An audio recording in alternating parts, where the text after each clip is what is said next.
Well, effectively, I was going to call it the race for top four, but it's not really the race for top four because we know 1 and 2 and 3 maybe is done and dusted with Chelsea. Yeah. I think they'll get top four, Chelsea. Whether or not they finish third or not is another story, but I personally think they'll get third.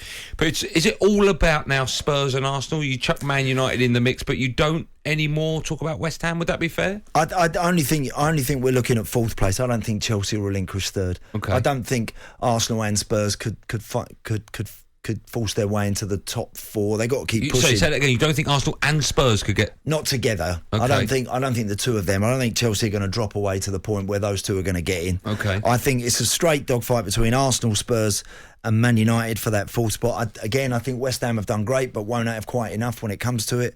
And at the moment, Arsenal, because they've got that, they've got a cushion, they've got a game in hand. They're favourites. They've got it. It's theirs to chuck away. But I wouldn't want to hang me out on any one of them just yet. I was going to ask, when you say Arsenal favourites, I tend to agree with you. They've got 9 games left, so have Spurs. And so, Arsenal have got 10 games left, and then Spurs and Man United have both got 9. Yep. So they're there or thereabouts, but the gap between Arsenal in 4th and United in 6th is 4, which is quite a lot at this stage, I think. Yeah, when the pressure is on, if you think about the City lead, City had on over Liverpool, a couple of months ago. 14 points it around got Christmas up to time. around that sort of thing, 13 or 14 points had. And now all of a sudden it's 1. Now it's 1, and now it's like the pressure on City, even for them, and as brilliant as they are, and they've been there, seen it, and done it. It's significant pressure.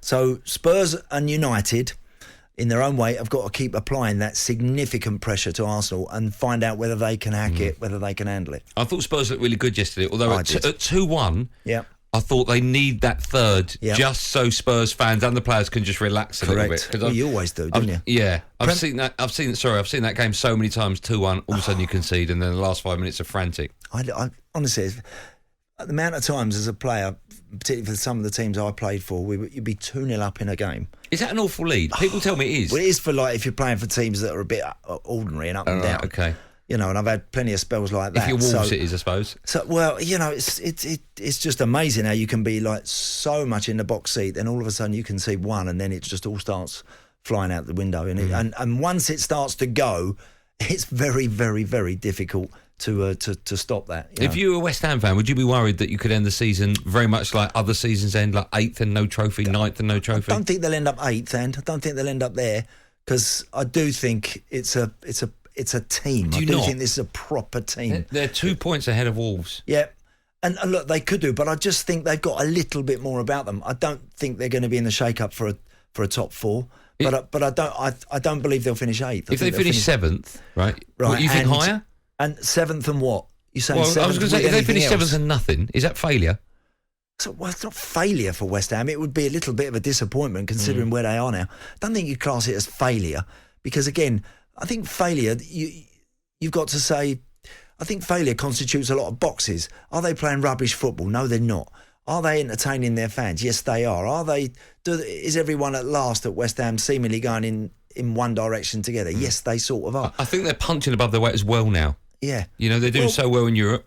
Yeah, maybe, but you don't know what they're capable of now. Honestly, and that makes them dangerous. This isn't a West Ham team now that everyone's going, oh yeah, we've been here before, we've done this before. No. Well, they're not. They're in sort of uncharted waters now. So it's like, let's see how they get on, and let's just see where it goes. Look, I think... are they out the race for top 4? Yes, They are. Okay. I don't think they were ever quite going to be able to get there. I don't think they were ever quite. And I think it's because I honestly think in some of these big games, these really tight matches, you need someone who you're looking at to get you a goal.